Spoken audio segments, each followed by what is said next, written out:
Hi everyone. The sentence that I'm working with today is from Robert Lowell's poem For the Union Dead, and it reads, "Once my nose crawled like a snail on the glass, and my hand tingled to burst the bubbles drifting from the noses of the cowed, compliant fish."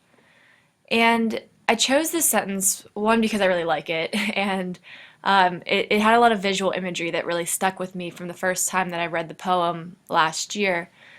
But I was also interested in the way that he had some parallel structures and coordination going on here.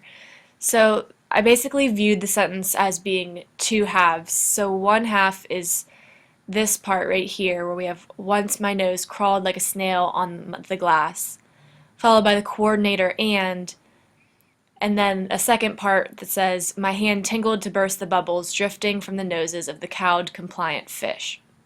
So when I diagrammed this, I actually kind of broke it up into these two sentences, and I found that the first half of the sentence was a lot easier for me to grasp. And I think that the reason for that was that we have some interesting things going on in this second part of the sentence where we have an infinitive being used kind of as a verb. This was a part where I was actually really confused, and as we know, Hopper doesn't actually address how to diagram an infinitive, so I was viewing it kind of as a dual verb phrase with tingled. I think they kind of create a unit. I actually didn't reflect that in the diagram, but that was a really interesting portion to try to diagram because tingled to burst is almost the entire verb phrase in my mind, because you can't really have the infinitive without this tingled, because if you just say my hand to burst, we wouldn't really get the full sense of something happening, so we need tingled here. But enough on that. I don't think I really have any resolution to offer. So the other part that started to really confuse me about this sentence and really kind of showed me the limitations that Hopper's diagramming structure offers is this part back here where we have, after the questionable verb phrase here, we have the bubbles drifting from the noses of the cowed, compliant fish. So I kind of wanted to diagram this last part, we're drifting from the noses of the cowed, compliant fish, as a headless relative clause. I viewed this clause as modifying bubbles here, because these bubbles are the bubbles that are drifting from the noses of these fish. But without without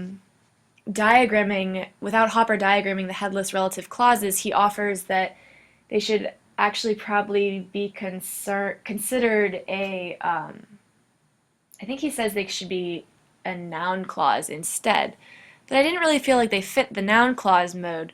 So I wanted to kind of like try to diagram them as a headless relative clause with the elliptical of that were. So in my mind, this says the bubbles that were drifting from the noses of the cowed, compliant fish.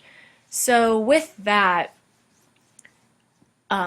phrasing, the that I've kind of imaginarily inserted here would become the subject, and then the rest of this would be the predicate of this higher sentence node. But when you don't have the head of the relative clause, it presents the interesting problem of how you actually would diagram that, because you can't break up this sentence node into subject and predicate if there isn't actually a subject with the that, which is what Hopper would usually say.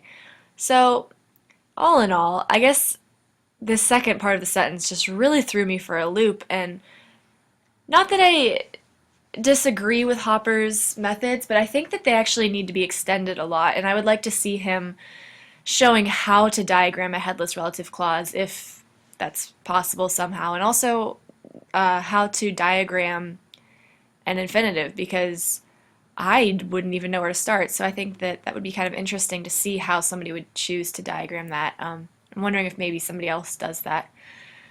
But anyway, so Long story short, I guess that I learned that Robert Lowell's writing contains a lot of adverbial complements, so I guess that's probably fairly common with poetry where people are really going in depth with describing what's happening in each of the pieces of the sentence. So I think that kind of tells us something a little bit about different genres, that maybe different genres tend to use different